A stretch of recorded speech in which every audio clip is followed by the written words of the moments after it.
What's up, everybody? Welcome to Big Things Tiny. My name is Mick. So we've covered quite a range of scams on this channel. Today we're talking about a tiny house community scam. Make sure you watch to the end so you get specific tips on what you can look out for when you're considering tiny house communities to move into. If you're new to the channel, make sure you subscribe and let's get into it. Let's talk about this tiny house community scam.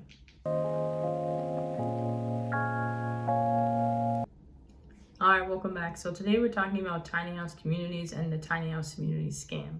So the reason why I wanted to talk about this is because tiny house communities, unfortunately, they're not immune to scams. Like, I think you can be scammed in a tiny house community. I think it's something that people don't really always think about. But today we're going to focus on specific aspects of a tiny house scam. We're going to talk about a specific case or example, if you will, too. So when we're talking about the tiny house industry, so far we've talked about builders, we've talked about designers, we've talked about tiny house communities. I've had quite a few here on the channel. There's some really great videos to check out if you're considering a tiny house community, but we haven't really talked about the potential things to look out for or challenges when you're considering moving into a tiny house community as much. So that's what we're getting into today.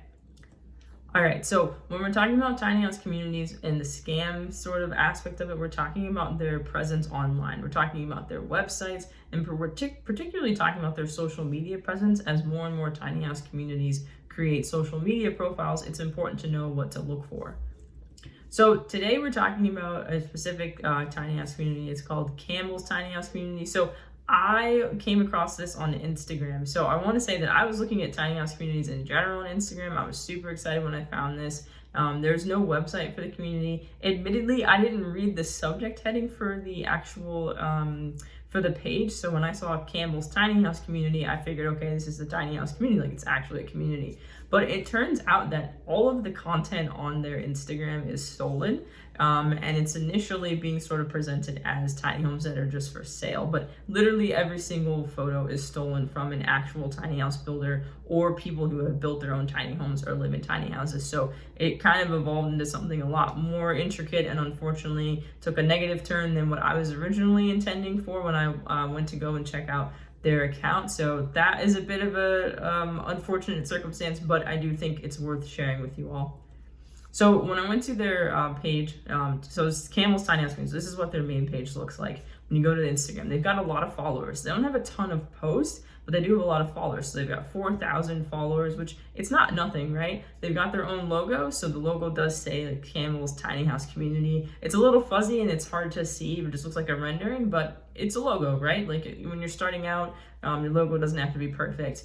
When you look at the subject heading, that's sort of where things kind of get a little bit tricky or potentially problematic. So it says Campbell's Tiny House Community, and they've got a logo as if it's like a legitimate official tiny house community. But then when you read the subject, it says that they're featuring the world's best Airbnb, VRBOs, vacation rentals, cabins, farm stays, tree houses, getaways, and real estates. And then it talks about promotion, and you can send them a message to be promoted. So then I'm like thinking, okay, is it one of those Instagram accounts where you see a bunch of other people's tiny houses and it's there just to promote them? But then they have a link to this website, which was kind of confusing. So when you click on that, it doesn't go somewhere that leads you to anything related to tiny homes, at least in my opinion. So that all of that together was sort of a red flag. But then when I delved a little bit deeper is when things kind of evolved and got even more suspicious, I guess, if you will.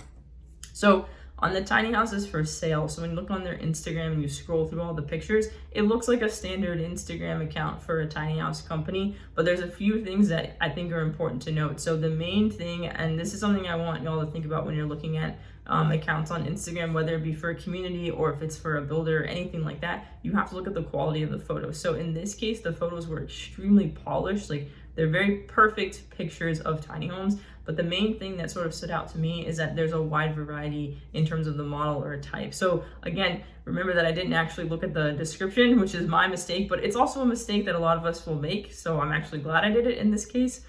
So I was scrolling through and I was thinking, oh, okay, this is a tiny house community. These are some of the tiny homes that they have available that you can put in their community. That's kind of where my mind went when I was first looking at this. But then I started to look at some of the images and then sort of started to question things. But the first and foremost thing is that if you have a bunch of polished photos and there's an extremely wide variety in tiny homes, like there's no connection in, sort of like nothing uniform about them, that could potentially be a red flag. It's not a guarantee, but in this case, it was an important thing to look at.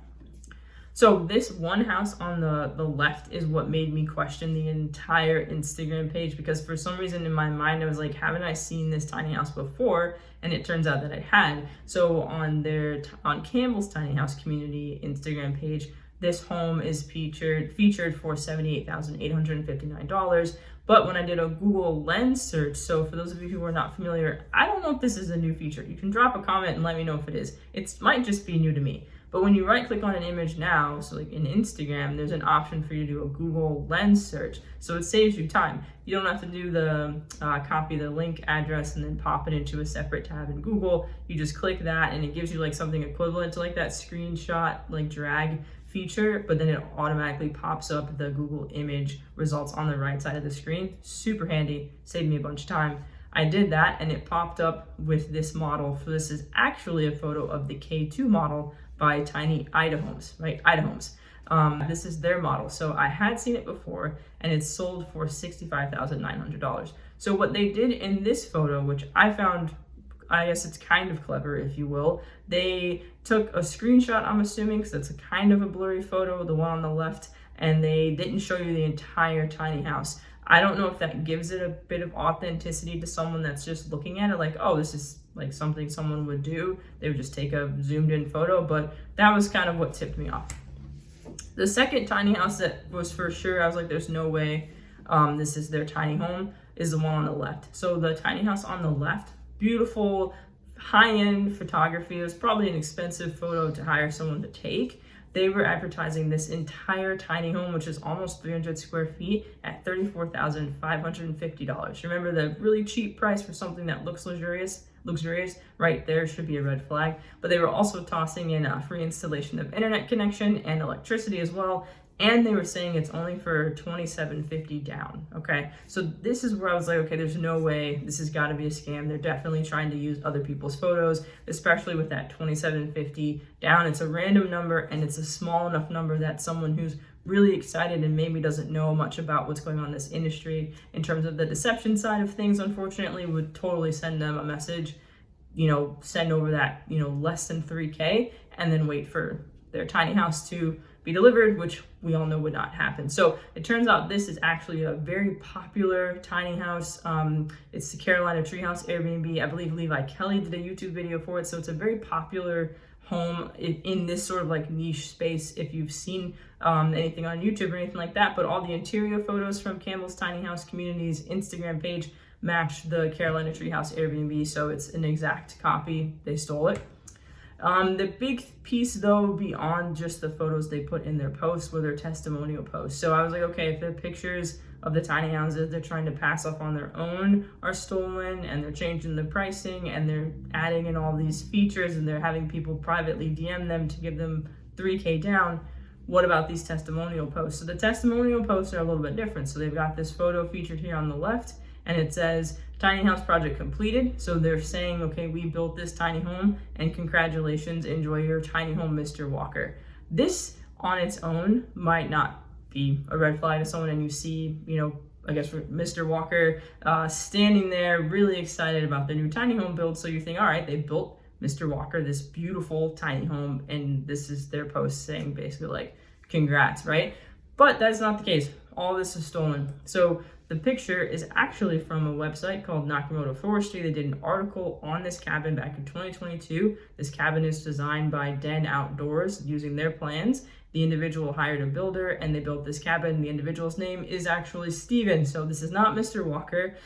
This is not a client of theirs. This is someone's article that they stole a screenshot of and took this feature and just passing it off as their own at a level that I don't think we've seen as much in terms of the stuff I've seen here, the things that I've covered, taking the time to, create a fake name and say, we delivered this tiny house to Mr. Walker is kind of a next level of deception and trying to, get people to pay them, in my opinion. And then there was this final piece that I found that was kind of just like, okay, wow, this is much, this is very intricate because this goes all the way back. This is some of like their earlier posts.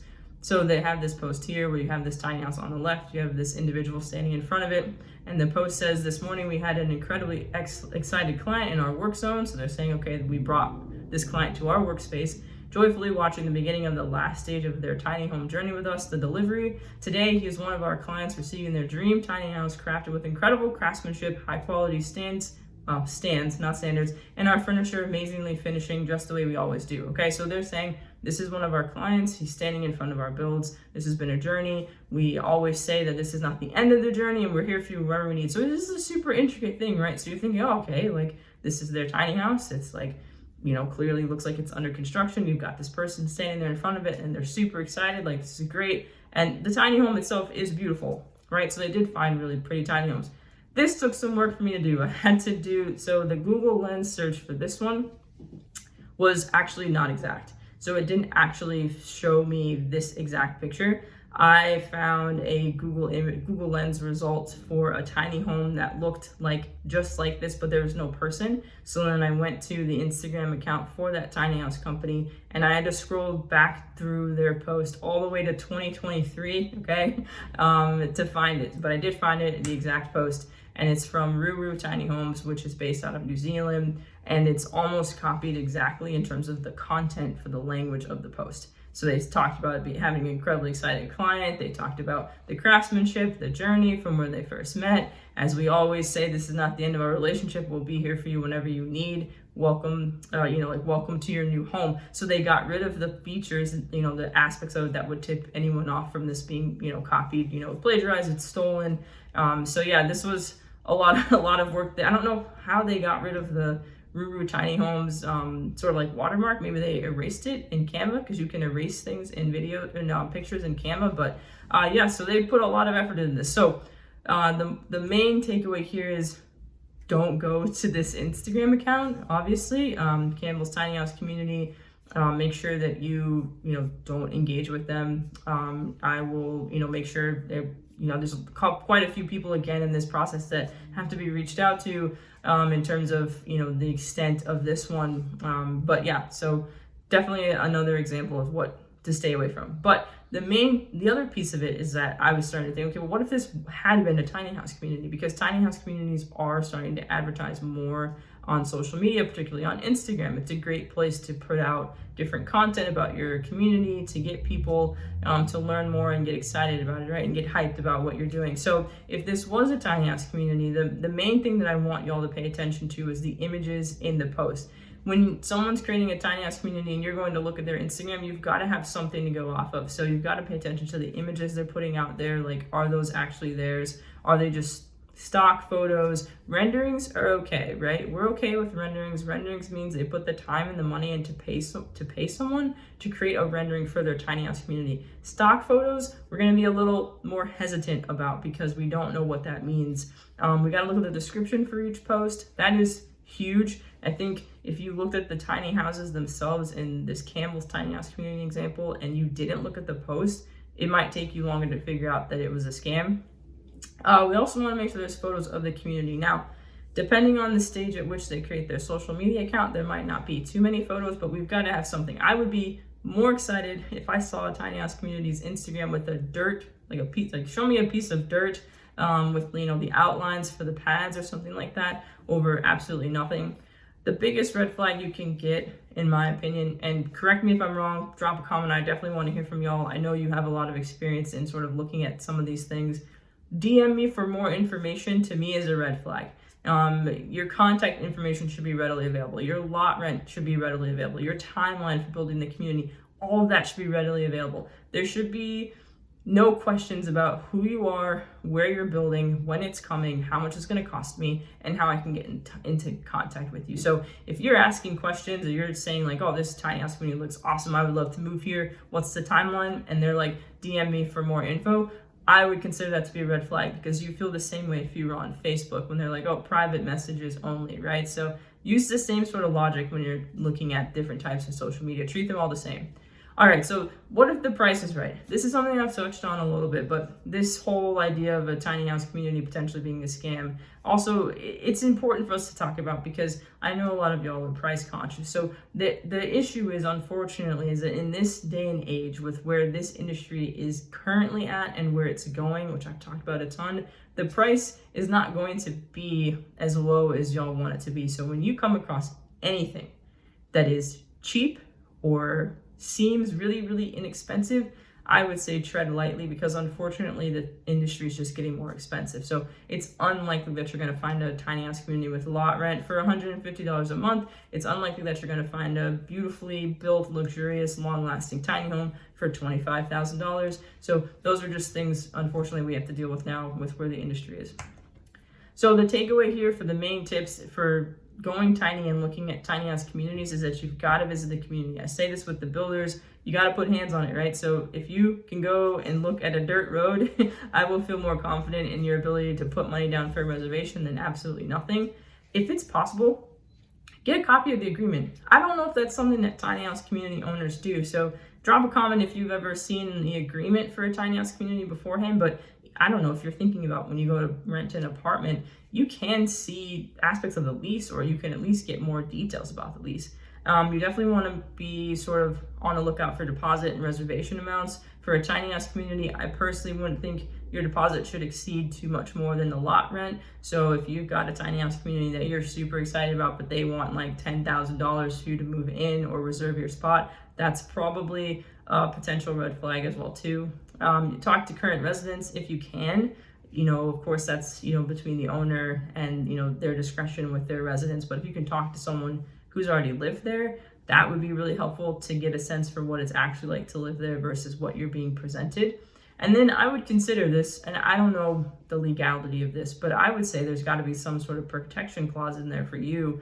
With any agreement, it can't just be one-sided. So I don't know how you negotiate that with the tiny house community builder or owner, but maybe there's something you can put in there about, being able to, back out of the lease without, much of a penalty, or, refundable deposits, that sort of thing.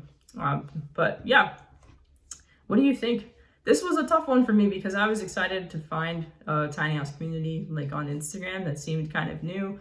It was an interesting one to look at because they really put a lot of time and effort into, I guess, kind of swindling people. But yeah, I don't know if y'all have seen something similar like this on Instagram. I know we've talked a little bit about Facebook, but I wasn't sure if y'all knew that it was happening on Instagram too. So again, stay away from this one. In my opinion, Campbell's tiny house community is definitely a scam, 100%. Every picture is stolen. The content on the post is stolen. Please protect yourselves. Make sure that you take the time to do these Google Lens searches, even on Instagram images as well too. Probably not the best idea to DM someone and have a conversation about buying a tiny house over DM. Always want to switch it to email, to phone numbers, to video chats if you can too. But yeah, I want to hear from you guys. Let me know what you think. Where are y'all at in terms of making decisions about tiny house communities? What do you look for? How do you make sure that you protect yourselves? What's the process you go through to vet tiny house communities? And also, what do you do when you're looking at stuff on social media and Instagram too? But I appreciate you guys. If you want to check out any of the tiny house communities that I've interviewed here on the channel, you can check out any of them. They're really great videos. You can check out a couple here right now as well too. But thank you guys so much for watching. Don't forget to think tiny, and I'll see you guys in the next one.